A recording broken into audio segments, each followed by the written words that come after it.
15ویں صدی کے اختتام پر مسلم دنیا کا نقشہ بہت تبدیل ہو چکا تھا۔ اس وقت دنیا میں مسلمانوں کی بڑی طاقت مغرب کی جانب عثمانی سلطنت کی صورت میں موجود تھی۔ عباسی سلطنت کو منگولوں نے تباہی کا نشان بنا دیا تھا، جبکہ اندلس میں مسلمانوں کی حکومت ختم ہو چکی تھی، جس کے خاتمے کو تقریباً 1 صدی کا عرصہ بیت چکا تھا۔ مصر کی جانب اب فاطمی نہیں بلکہ مملوک حکومت کرتے تھے۔ ایران کی جانب صفوی طاقت میں آ چکے تھے، جو کہ ایک شیعہ سلطنت تھی۔ لیکن ہمارا آج کا قصہ ایران کے شمال مشرق یعنی کہ وسطی ایشیا کے علاقے اندیجن سے شروع ہوتا ہے، جہاں ایک تیموری شہزادے نے جنم لیا۔ تیمور لنگ کی موت کے بعد اس کی وسیع سلطنت اس کے بیٹوں سے سنبھالی نہ گئی۔ اس کی سلطنت کے کافی ٹکڑے ہو چکے تھے۔ صفویوں نے ایران کا پورا علاقہ فتح کر لیا، جبکہ مشرق میں ہندوستان کی طرف لودھیوں نے اپنے قدم جمائے ہوئے تھے اور آگرہ کو اپنا دارالحکومت بنا لیا تھا۔ تیموری سلطنت میں ابھی بھی کچھ علاقے ایسے تھے جن پہ تیموری شہزادے حکومت کر رہے تھے۔ انہی شہزادوں میں سے ایک کا نام عمر شیخ مرزا تھا، جس کی حکومت فرغانہ کے علاقے میں قائم تھی۔ اس کے بارے میں تاریخ خاموش ہے کہ وہ کیسا حکمران تھا۔ 1494 میں عمر شیخ مرزا اپنے ایک قلعے میں موجود تھا اور قلعے کا وہ حصہ گر گیا، جس کی وجہ سے عمر شیخ مرزا کی موت واقع ہو گئی اور اس کے 11 سالہ بیٹا ظہیر الدین محمد بابر تخت پر بیٹھ گیا۔ بابر کی پیدائش 1483 میں عمر مرزا کے گھر ہوئی۔ بابر اپنے باپ کی طرف سے تیمور لنگ کی نسل سے تھا، جبکہ اپنی ماں قتلغ نگار خانم کی جانب سے چنگیز خان کی نسل سے تھا۔ جب محض 11 سال کی عمر میں بابر پہ تخت کا بوجھ آیا تو شروع میں ایسا محسوس ہوا کہ بابر یہ بہت زیادہ عرصہ برداشت نہیں کر سکے گا، کیونکہ یہ اس کے لیے بہت زیادہ ہے۔ مگر بابر نے اپنی حکمت اور دانائی کے ساتھ حکومت کرنے کے فن کو جلد ہی سیکھ لیا۔ جس وقت بابر تخت پر بیٹھا تو اس کی عمر دیکھتے ہوئے اس کے رشتہ داروں نے یہ سوچا کہ شاید بابر کے ذریعے اب وہ اس سلطنت پر حکومت کر سکتے ہیں۔ مگر جب ایسا نہ ہوا تو انہوں نے بابر کو تخت سے اتارنے کی سازش شروع کی اور اس کے چھوٹے بھائی جہانگیر مرزا کو تخت پر بٹھانے کا منصوبہ بنانا شروع کر دیا۔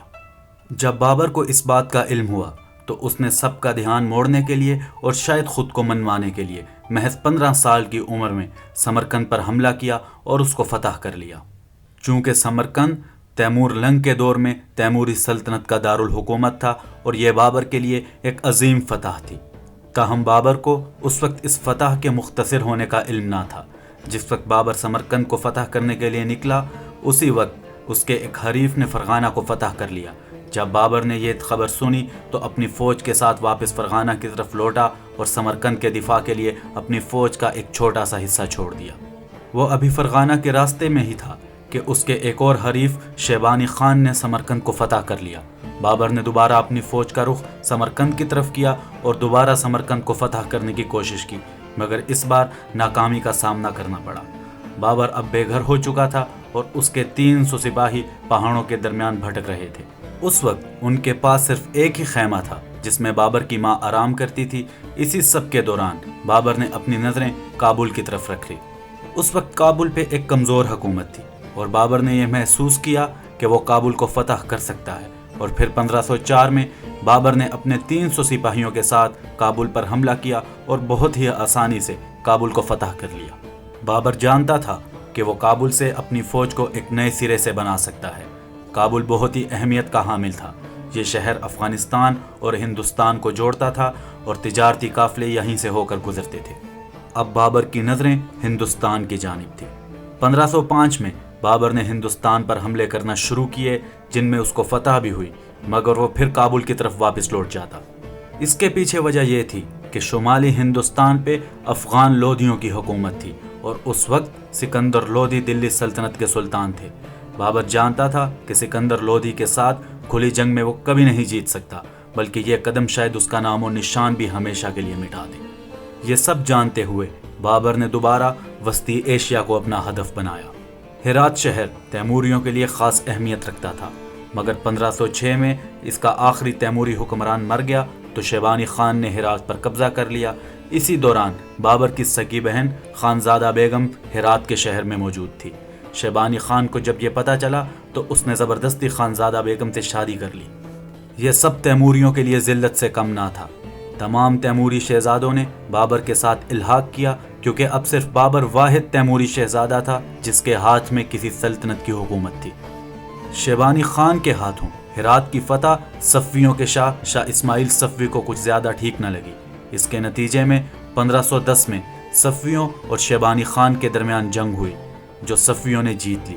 شاہ اسماعیل نے ہرات فتح کر لیا اور بابر کی بہن کو اس کی طرف واپس لوٹا دیا۔ بابر شاہ اسماعیل صفوی کا بہت مشکور تھا اور صفویوں کے ساتھ اتحاد کرنا چاہتا تھا، مگر شاہ اسماعیل نے شرط رکھی کہ بابر اس کا تابعدار بنے گا اور لوگوں کو دکھانے کے لیے شیعہ مسلک اختیار کرے گا۔ بابر نے شاہ اسماعیل صفوی کی دونوں شرطوں کو قبول کر لیا۔ شاہ اسماعیل کی مدد سے بابر نے سمرقند کو دوبارہ فتح کیا، مگر وہاں کے لوگوں نے اس کے شیعہ ہونے کی وجہ سے اس کو قبول کرنے سے انکار کر دیا۔ اس سب سے مایوس ہو کر بابر نے ایک بار پھر اپنا ہدف ہندوستان کو بنایا اور اس بار ہندوستان کو فتح کرنے کا پختہ ارادہ کیا اور اپنی تیاریاں شروع کر دی۔ 1517 میں ہندوستان کے سلطان سکندر لودھی کی وفات ہو گئی اور تخت ابراہیم لودھی نے سنبھال لیا۔ ابراہیم لودھی نے تخت سنبھالتے ہی سلطنت کے تمام اہم عہدوں پر اپنے قریبی بندوں کو تعینات کرنا شروع کر دیا۔ بابر نے اس موقع کو غنیمت جانا اور 1525 میں اپنی فوجیں لے کر ہندوستان کی حدود میں داخل ہو گیا۔ اس وقت بابر کی عمر 42 سال تھی۔ دیکھتے ہی دیکھتے بابر نے پنجاب کا علاقہ آسانی سے فتح کر لیا اور اب وہ دلی کی جانب بڑھ رہا تھا۔ سلطان ابراہیم لودھی کو اس بات کی خبر تھی اور وہ اپنی فوجیں لے کر بابر کا سامنا کرنے کے لیے نکل چکا تھا۔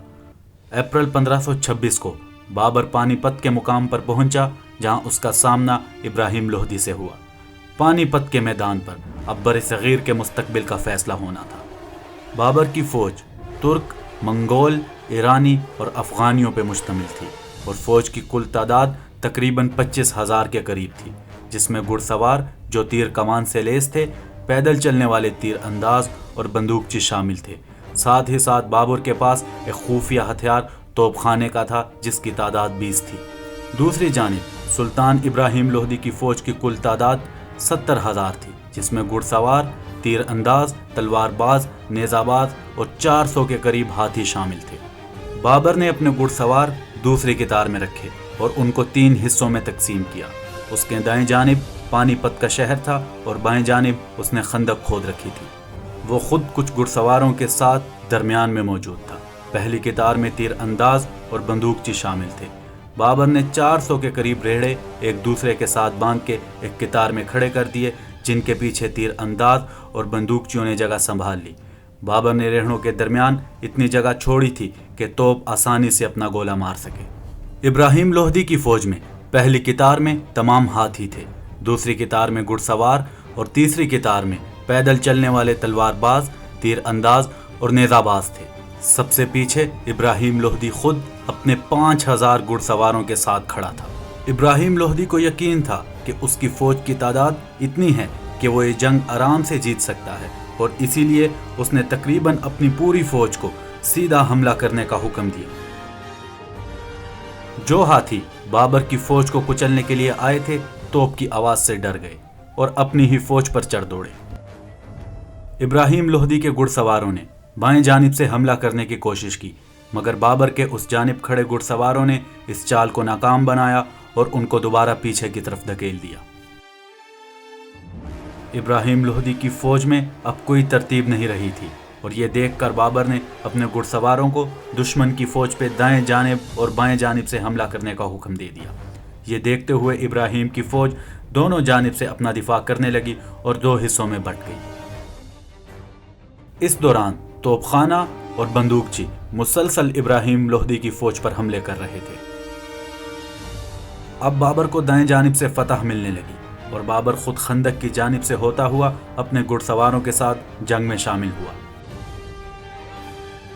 ابراہیم لودھی کی فوج اب دونوں جانب سے گھیرے میں آ چکی تھی اور ان پر خوف کا سما تھا۔ ابراہیم نے فوجیوں کا حوصلہ بڑھانے کے لیے خود جنگ میں دائیں جانب سے شامل ہوا، مگر اس وقت تک بہت دیر ہو چکی تھی، اور جب ابراہیم لودھی خود مارا گیا تو جنگ روک دی گئی اور بابر کی فتح کا اعلان کر دیا گیا۔ اس جنگ میں لودھی سلطنت کے تقریباً 20,000 فوجی مارے گئے اور دنیا کے نقشے سے لودھی سلطنت کا نام و نشان ختم ہو گیا۔ بابر کے لیے اب دلی کا رستہ بالکل صاف ہو چکا تھا۔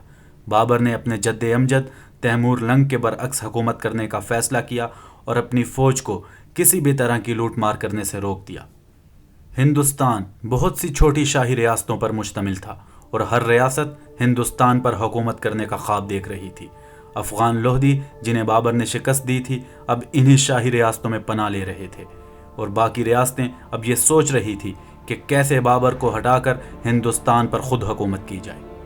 ان ریاستوں میں سب سے بڑا نام راجپوتوں کا تھا، جن پہ سسودی خاندان حکومت کر رہا تھا، اور ان کے سلطان کا نام رانا سنگا تھا، جس نے خود ماضی میں دلی پہ حملہ کرنے کا منصوبہ بھی بنایا تھا۔ بچے کچے لودھیوں نے رانا سنگا سے ہاتھ ملایا اور بابر کو ہندوستان سے نکالنے کا منصوبہ تیار کرنے لگے۔ تاریخ میں یہ بات بھی ملتی ہے کہ رانا سنگا نے بابر کے ساتھ پانی پت کے محاذ سے پہلے اتحاد کیا تھا کہ بابر دلی سلطنت پر حملہ کرے گا اور اسی وقت رانا سنگا آگرہ پر حملہ کرے گا۔ رانا سنگا کو شاید یہ لگ رہا تھا کہ بابر تیمور کی طرح لوٹ مار کرے گا اور واپس کابل چلا جائے گا، مگر رانا سنگا اسی انتظار میں رکا رہا کہ کون پانی پت کی جنگ جیتے گا اور پھر اس کی کمزور فوج کو ہرا کر وہ دلی پہ قبضہ کر لے گا، اور اسی وجہ سے رانا سنگا نے بابر کی کوئی مدد نہ کی۔ مگر جب یہ واضح ہو گیا کہ بابر ہندوستان پر حکومت کرنے کا ارادہ رکھتا ہے تو رانا نے لودھیوں کے ساتھ بابر کے خلاف اتحاد کیا۔ بابر کو 1527 کے شروع میں ہی اس چیز کا علم ہو گیا تھا۔ دشمن فوج کی تعداد بہت زیادہ تھی اور بابر کے سپاہیوں کا حوصلہ یہ جان کر جنگ سے پہلے ہی کمزور ہو رہا تھا۔ یہ دیکھتے ہوئے بابر نے ان سب کے سامنے قسم کھائی کہ وہ آئندہ کبھی شراب نہیں پیے گا، اور اپنے ہاتھ میں پکڑا ہوا شراب کا پیالہ سب کے سامنے زمین پر پھینک کر توڑ دیا، اور ساتھ ہی حکم دیا کہ شاہی شراب خانے بند کر دیے جائیں۔ کیونکہ بابر کی فوج میں تقریباً تمام سپاہی مسلمان تھے اور وہ اس بات سے بہت متاثر ہوئے۔ مارچ 1527 میں دونوں فوجیں خانوا کے مقام پر آمنے سامنے آئی، اور بابر اس جنگ میں فتح یاب ہوا اور رانا سنگا اس جنگ میں مارا گیا۔ بابر اب ہندوستان کا اکیلا بادشاہ تھا، اور پورے ہندوستان میں کسی میں ہمت نہ تھی کہ وہ بابر کے مقابلے میں کھڑا ہو سکے، اور یہاں سے آغاز ہوا مغلیہ سلطنت کا، جس نے سب سے زیادہ عرصہ ہندوستان پر حکومت کی۔ بابر نے اپنی زندگی کے اگلے 2 سال ہندوستان پہ اپنی گرفت مضبوط کرنے میں گزار دیے، اور وسطی ایشیا سے اپنے کچھ لوگوں کو بلایا جنہوں نے حکومت کرنے میں بابر کی مدد کی، اور یوں بابر نے ایک مضبوط اور مستحکم سلطنت قائم کی اور آگرہ کو اپنا دارالحکومت بنایا۔ بابر نے اپنی زندگی کے بارے میں ایک کتاب بھی لکھی جس کا نام بابر نامہ تھا، اور اس میں بابر نے اپنی زندگی کے تمام احوال کو بیان کیا۔ بابر اور اس کی پوری فوج فارسی یا ترک زبان بولتے تھے۔ تعجب کی بات یہ ہے کہ بابر کو ہندوستان کبھی پسند ہی نہیں آیا تھا۔ بابر اپنی کتاب بابر نامہ میں لکھتا ہے کہ ہندوستان کے لوگ خوبصورت نہیں ہیں، یہاں کے پھلوں میں کوئی ذائقہ نہیں ہے، اور یہاں کے شاعروں میں کوئی صلاحیت نہیں ہے۔ یہاں تک کہ بابر اپنے کھانے کے لیے پھل اور جانور بھی وسطی ایشیا سے منگواتا تھا۔ بابر نے اپنے دور حکومت میں تیموری فن تعمیر بھی ہندوستان میں متعارف کروایا۔ 1530 میں بابر بیمار پڑ گیا، اور اسی بیماری کے باعث دسمبر 1530 میں صرف 47 سال کی عمر میں بابر وفات پا گیا۔ بابر کی خواہش کے مطابق اس کو کابل میں دفن کیا گیا، اور اس جگہ کا نام آج باغ بابر ہے۔ ظہیر الدین بابر نے جس مغلیہ سلطنت کی بنیاد رکھی، اس نے تقریباً 330 سال ہندوستان پہ حکومت کی۔ بابر کے بعد تخت اس کے بیٹے ہمایوں نے سنبھالا۔ اگلی ویڈیو میں ہم آپ کو بتائیں گے کہ کیسے مغل سلطنت کے دوسرے بادشاہ اس کے آخری بادشاہ بھی ہو سکتے تھے۔ تب تک کے لیے اپنا خیال رکھیے۔ اللہ حافظ۔